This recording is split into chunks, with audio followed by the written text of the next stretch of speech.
Hi, I'm Robin from CookingMexicanRecipes.com. Thanks for joining me today in my kitchen. Today I'm going to be making a flaming shredded beef with simmered onions over some white rice. Now this recipe is pretty simple to make, has just a few ingredients, but the flavors are really, really good. So before we start our recipe, I want to go over all the ingredients that we need for it. Now first we're going to talk about our meat. Now what I have here is a 3-pound chuck roast. So you can go 3 or 4 pounds would work well. And also you could use a bottom round roast if you had that choice. Now we're going to need some salt and pepper. For this I've got a couple of tablespoons of unsalted butter. I've got 2 cups of beef broth. We're going to need about 3 tablespoons of olive oil. And we're going to need about 1.5 cups of, I have some Chianti wine here. This is a red wine from Italy.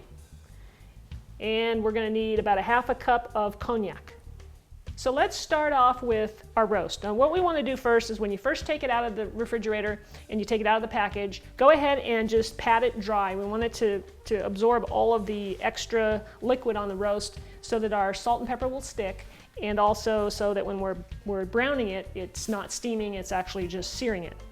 Okay, so, and also we're going to need a pan. You're going to need a nice big roasting pan like this over here to do it on the stove. And eventually we're going to go in the oven with that.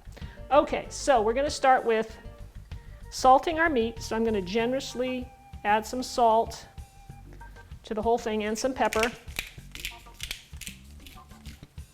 Then we'll flip it over and do the other side.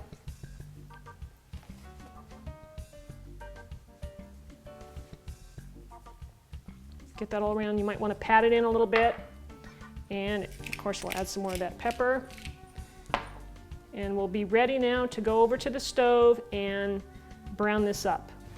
So I've got my pan on the stove. I've got the heat up to medium-high, and I've just added my butter and my olive oil. So we're getting this hot. It's going to bubble up a little bit, and it's going to spit out. As soon as this gets hot, we are going to add our meat to it and brown it. Now the browning process is only going to take, just maybe 4 or 5 minutes to do, maybe less. Okay, we don't want our butter to burn. All right, so I'm going to go ahead now and I'm going to add my meat. I'm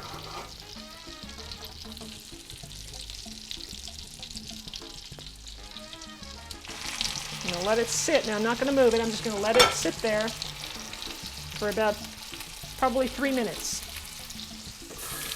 Okay, so I think we're going to turn this over now. Have a look. Yeah, it looks like it's nicely browned. Flip it over to the other side and let that cook again for another minute or two. Brown it up, and then we'll be right back. So the second side is done. Now this roast, this particular meat's a little bit difficult, but I'm going to hold it up on its side just to brown that side a little bit. And I have to hold it up there because it won't stay. Obviously, it's going to fall over. And then I'm going to just flip it over and do the other side over here on top. This browning process really does add a lot of flavor to this recipe. Okay, so I'm going to flip this over. That's why using 2 tongs is a good idea. You get a much better grip on your meat. Now comes the part where we're going to flame our cognac in here. So you want to be really, really careful when you do this. Now, I'm going to go ahead and turn the heat off. And I have a lid close by just in case if anything got out of hand. I've got a lid to put on top of the flame. So I've turned off the heat. Now I'm going to add, don't ever pour your alcohol from the bottle, just pour it from a container like this. Okay. Now once that gets hot, now I may have to turn the heat back on, but once that gets hot, you're going to see some of the alcohol kind of like vaporize, and that's what we're going to actually flame. We're not flaming the liquid, so I'm going to turn the heat on just a little bit to get inside here so you can see when this starts to bubble a little bit and we get a little bit of fumes coming up. I'm going to go ahead and give it a shot.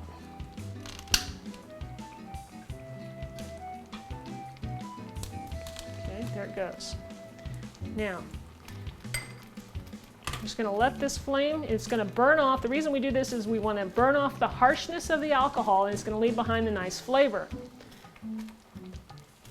So you can see it flaming up.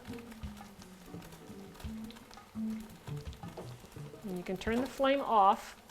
This should be fine. This will just burn until all the alcohol's gone. It should take about a minute or so. Now you can't flame, you know, a cold alcohol. It just won't work. That's why we have to heat it up. I don't want a big flame, obviously, but just enough to burn off that alcohol. All right, now we're ready to add our beef broth. 2 cups here. We're just going to pour it right in. And I'm going to add my 1.5 cups of the Chianti wine. There we go. Now while this is cooking in the oven, we want to make sure we don't run out of liquid, and I don't think we will because there's plenty in here. And now we're going to cover it, and we're going to put it in an oven that's preheated to 325 degrees, and we're going to leave it in there for 3 to 3.5 hours. Okay. While our beef is in the oven cooking, now is the time for us to start our simmered onions.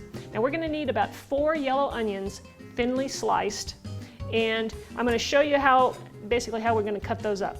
We're going to peel your onion, cut off both ends, and then cut it in half, and just make your slices as thin as you can get them, about 1/8 of an inch thick, and just slice it all the way down,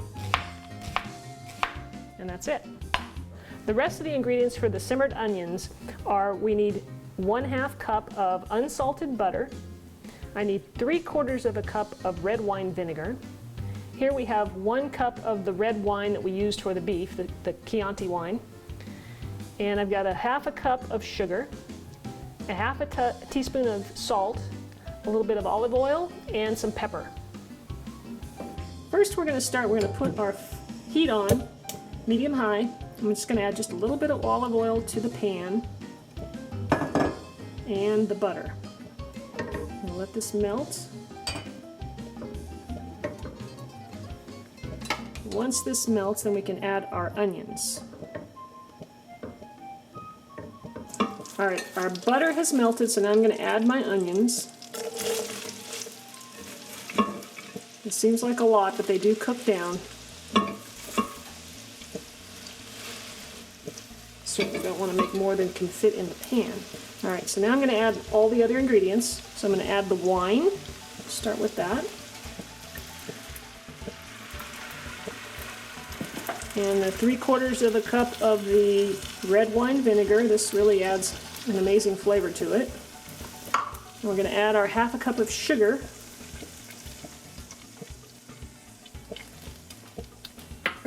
A 1/2 teaspoon of salt.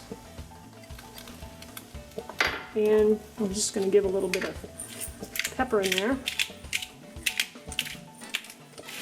Now we're going to cook this on a low heat, and I'm going to cover it for the first hour, and we're going to simmer away. And then the last 2 hours we're going to take the lid off and continue to cook it. That'll help cook down most of the liquid. So just kind of get this stirred in as best you can, and we'll continue to stir it periodically throughout the cooking process. The onions are simmering now, so I'm going to put the cover on for an hour, and we'll see you a little bit later when the roast is done. All right, it's been 3 hours since the roast has been in the oven. I've taken it out, and I tell you, if you could smell the good smells in my kitchen right now, it's incredible. It smells wonderful in here. Okay, so I let the roast sit for just a few minutes. I'm going to pull it out. I'm going to put it on the cutting board, and I'm going to shred it up. And it looks like, boy, my meat is just falling apart here. So I'm going to need a little extra help. And that's really what we want. We want this meat, look at this, it's just falling apart as I pull it out.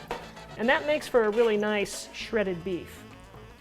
So I'm going to carefully pull this out. You can see it's still quite hot. And I'm going to use a couple of forks to shred this. Now you can see here that there's probably going to be some chunks of fat, and you want to just pull those out, cut them out. But the meat is just, look at this, it's just falling apart. And so what we're going to do is going to shred it up, and I'm going to put it back into the sauce. That way it'll stay warm until we're ready to eat it and plate it up. So just, you know, basically get in here and just shred it with those forks. Just rip it apart It comes apart really nice. Here's a chunk of fat. I'll just set that aside. And so just go through your whole roast like this. Here's another piece of fat. And just shred it and just place it right back in. All right, so I've got all of my beef shredded and placed back into the sauce. You can see the nice sauce in here that is coating the meat. And if it gets a little too cool for you, you can always take this whole pan and put it back in the oven to reheat it to get that meat nice and hot. Now I'm going to go ahead and plate it up. So we're going to start with, I had made a little bit of white rice, because I mentioned to you earlier about that's how I like to serve it up. You could also serve it with mashed potatoes. It goes great with that. So we'll put some, I'll put a little bed of rice here. Then we're going to move on over to the meat. I'm going to put the meat second. And we'll just grab some of this meat with the juice. Oh, look at that. Looks delicious. Fantastic. I can't wait to eat it. Okay. And then we'll top it off with our onions. And be generous here because these really, really do make it great. Look at that. The aroma, like I said, is fantastic. All right, so there you have it, our shredded beef recipe. I hope you'll give this a try. It really is good. I'm going to take a little bite here. I'm going to get a little bit of the onion with the meat. That meat is so tender, it's incredible. Let's see if I can get a piece of this here. Okay. You're going to love this. It's so delicious. The flavors are very rich, very homey. I hope you'll give this a try. I'm gonna finish chewing. Be sure and leave me a comment below and visit my fan page on Facebook. You can find me at www.robinonfacebook.com, and we'll see you next time. Thanks for watching. What we're going to do basically is we're going to take a fish fillet and I'm going to dip it in some egg, and then we're going to lightly bread it with a combination of a flour and a breadcrumb mixture that also has some seasoning.